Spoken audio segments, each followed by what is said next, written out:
Le navire sur lequel ces containers vont voyager complète sa cargaison dans les ports d'Europe du Nord.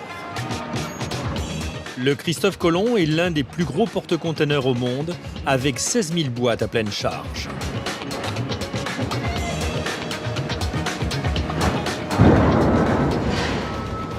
Asie, Europe, Europe, Asie, le voilà qui repart. Son voyage d'un bout à l'autre du monde ne s'arrête jamais. Le Christophe Colomb repasse tous les 77 jours dans les mêmes ports. La relève des équipages se fera au hasard des escales.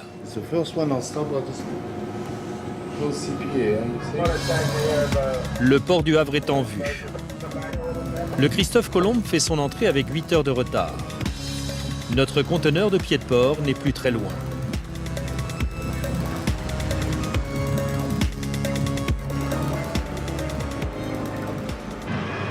« 140 conteneurs réfrigérés embarquent sur l'avant. Parmi eux, nos pieds de port congelés.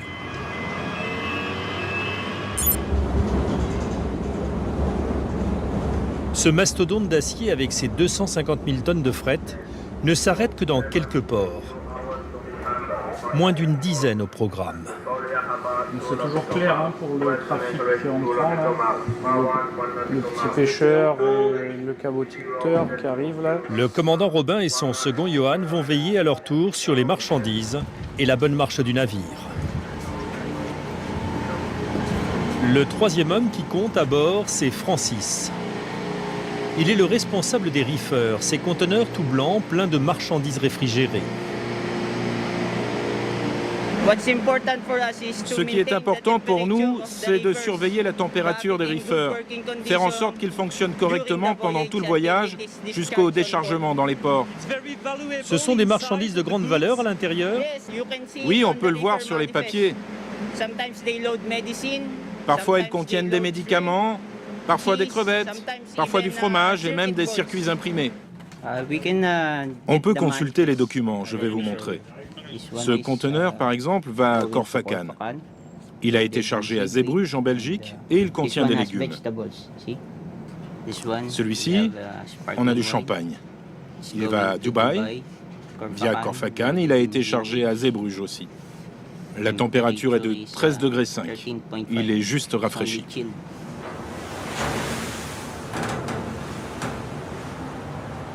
L'Europe exporte en Chine des produits finis, des produits manufacturés, des produits d'haute valeur, des produits à revaloriser également, des engins agricoles, par exemple, c'est aussi étonnant que ça puisse paraître. On a des pommes de Normandie, on a des choses qui sont assez surprenantes et qui, il y a quelques années, évidemment, ne se voyaient jamais à bord des conteneurs. Le foie gras s'exporte maintenant. Oui, mais en avion. Ah, en bateau aussi. Non, on a du foie gras là. Non, l'Asie est en train de devenir un client potentiel pour l'Europe. Et les échanges sont en train de s'équilibrer.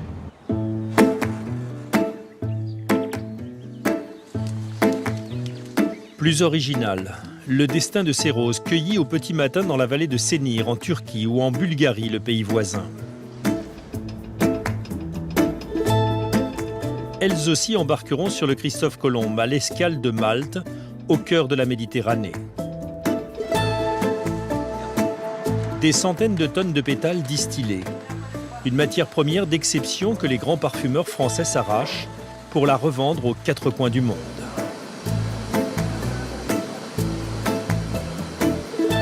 Dans ces fûts, l'essence de rose qui repart, les huiles essentielles, les arômes artificiels, tous les ingrédients nécessaires à l'élaboration de parfums aux accents français pour l'Orient et la lointaine Asie. L'axe majoritaire du trafic mondial, c'est Asie-Europe.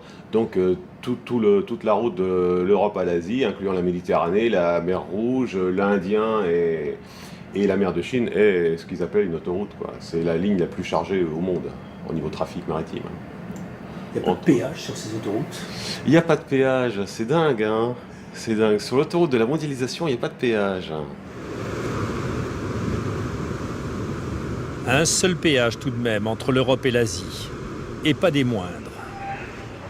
Pour passer le canal de Suez, le Christophe Colomb devra régler la somme de 700 000 €. Un transit qui dure une dizaine d'heures.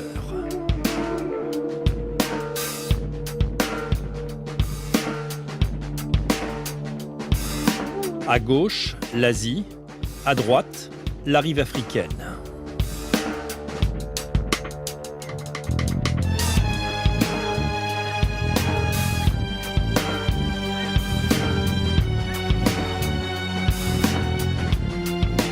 Et à la sortie du canal, direction le Moyen-Orient. Juste un petit crochet sur la longue route. Prochain arrêt, Khorfakkan, dans les Émirats arabes unis. Une escale où les Portugais, voilà presque 5 siècles, mais aussi les Hollandais et les Anglais avaient leur comptoir. Nous sommes sur l'ancienne route des Indes. Désormais, les géants des mers ne s'arrêtent ici que pour ravitailler des Émirats contraints de tout importer, ou presque.